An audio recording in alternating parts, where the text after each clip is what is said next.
สบายดีพี่น้องมาสู่สกล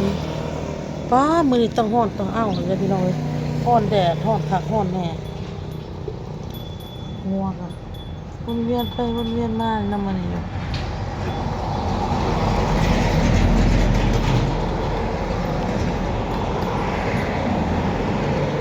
ตั้งเลยบ่พี่น้อง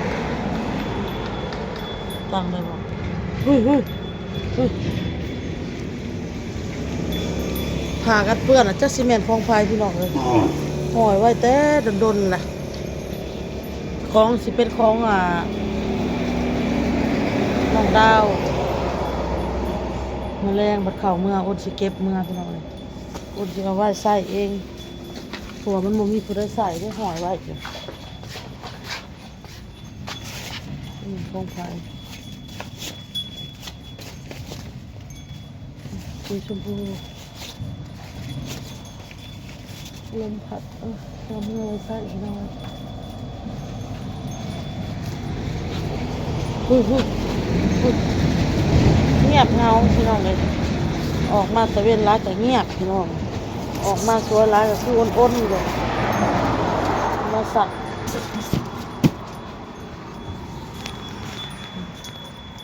มาสักไว้ใส่พี่น้องเปลี่ยนมันใส่ได้อยู่นอกจากมันขาดแหละคือมุนเก็บไปไว้ใส่มันใส่ได้อยู่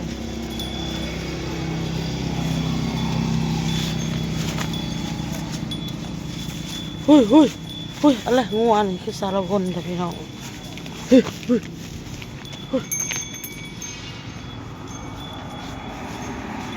เงียบเงียบขายของมือนี่จ้ะเป็นนะเด้อพี่น้องเอ้ย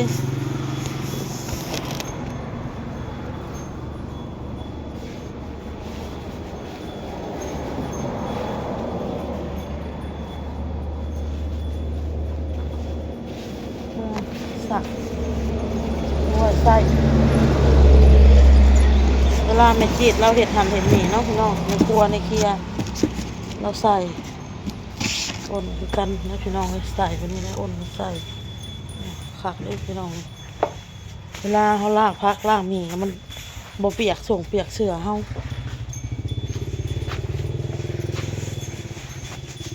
น้องทองพี่น้องไปเลยจะเป็นไปใส่ไปหลับน้องบอลมาอ้นกันเขาเมื่อแล้วน้องบอลอ้นให้เมื่อเอาน้องเอานุ่งส่วนไม่เท่าพี่น้องเลย3 คนผู้เดียวเนาะญาติเล่านะเมื่อไปหลับเอาแล้วกับเมื่อลูกเขาเมื่อซื้อทงเนี่ยหายแก้วมันมดพี่น้องเลยกับทงอันนี้ทงอันนี้ก็ย่างอยู่อ้นลืมออกมาอยู่เพื่อนแต่ว่ามันใกล้สิมดแล้วยังน้อยเดียวหนึ่งก็เลยซื้อใหม่เลยซื้อมาไว้ทงอันมันแตกพี่น้องลืมเห็นมันแตกเนาะ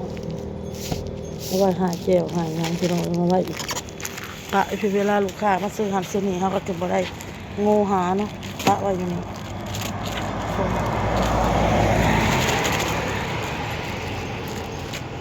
ตื่นทาน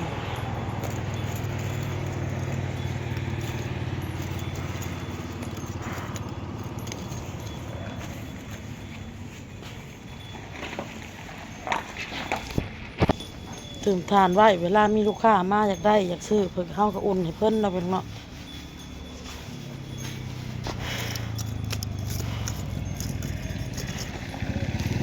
น้องเมฆเลยกันนะ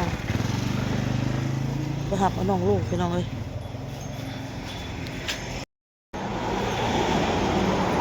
สร้างมาเห็นเวียกคือเก่าพี่น้องมื้อนี้สร้างมาสร้างเมื่อวานนี่ก็บ่ได้มาพี่น้องและสมปูสมปลาแซ่บสมปลาตองพี่น้องหันปิ้งไว้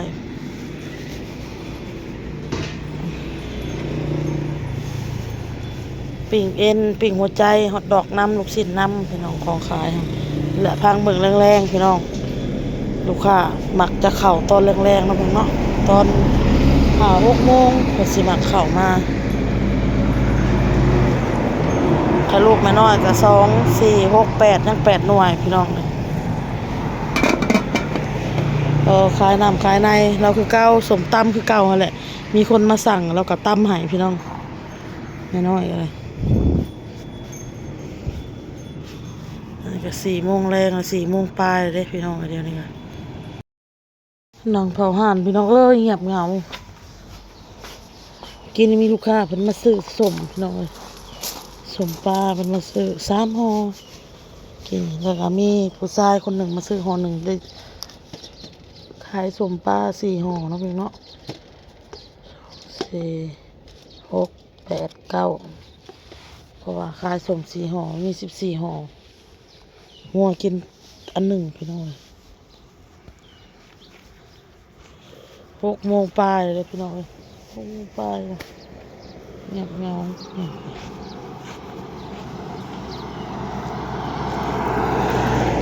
เงียบเหงาจังเลยมื้อนี้ฮ้อนมื้อนี้ฮ้อนแท้ฮ้อนว่าอ้นจะได้ซื้อน้ำแข็งมาแล้วก็ใส่จอกแล้วใส่น้ำเย็นไว้กินพี่น้องฮ้อนอะไรนะจอกตั้งแต่ไปไทยพี่น้องพี่ฟ้าเป็นซื้อหายจอกมันเก็บไว้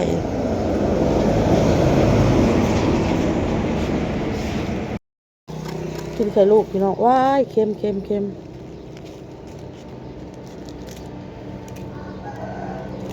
ไม่เท่าน้อยแล้วอุดหนุนจามเอ็นอุดหนุนฮอทดอกอ้นก็ต้องอุดหนุนเล่าพี่น้องเลยอุดหนุนกันไปกันมาอย่างนี้แหละอุดหนุนไข่ลูกเล่า2 หน่วยลูกมันพอดีกิน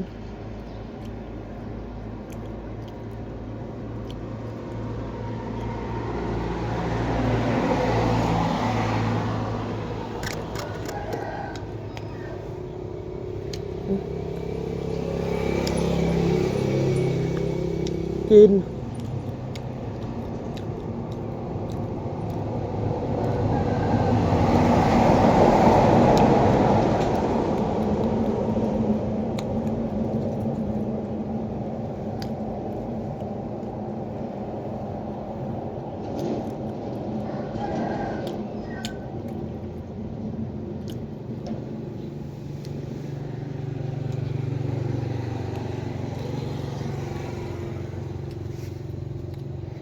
มีปักแพรวครับน้อง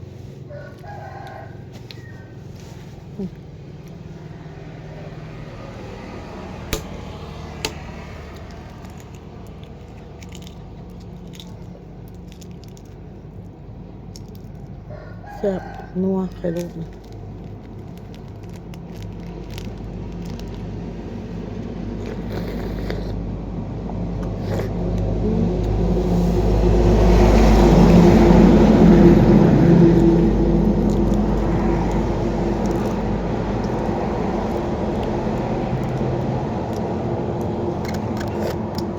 ยังไปโทรหาแม่จีดพี่น้อง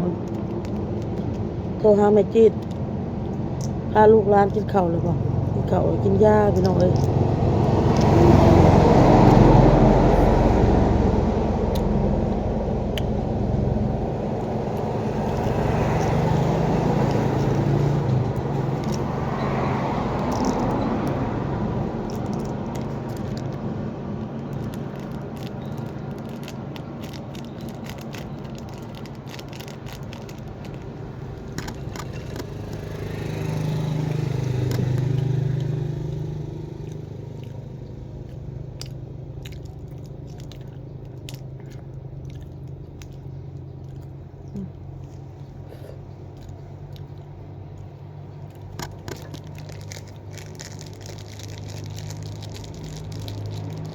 เดี๋ยวเกลือ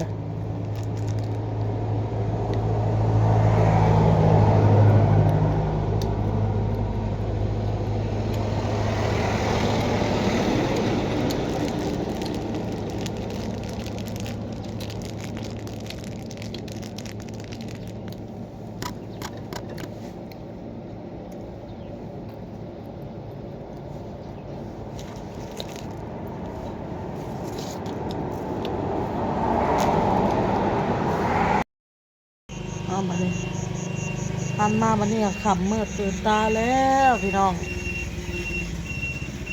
ทุ่มหนึ่งพี่น้อง7 โมงแรงกับทุ่มหนึ่งพี่น้องเนาะแล้วนั่งประมาณหอด2 ทุ่มจะเก็บเครื่องเขาพี่น้องนี่ก็อยากเก็บเขาเลยนะพี่น้องมันมีคนน้องทอง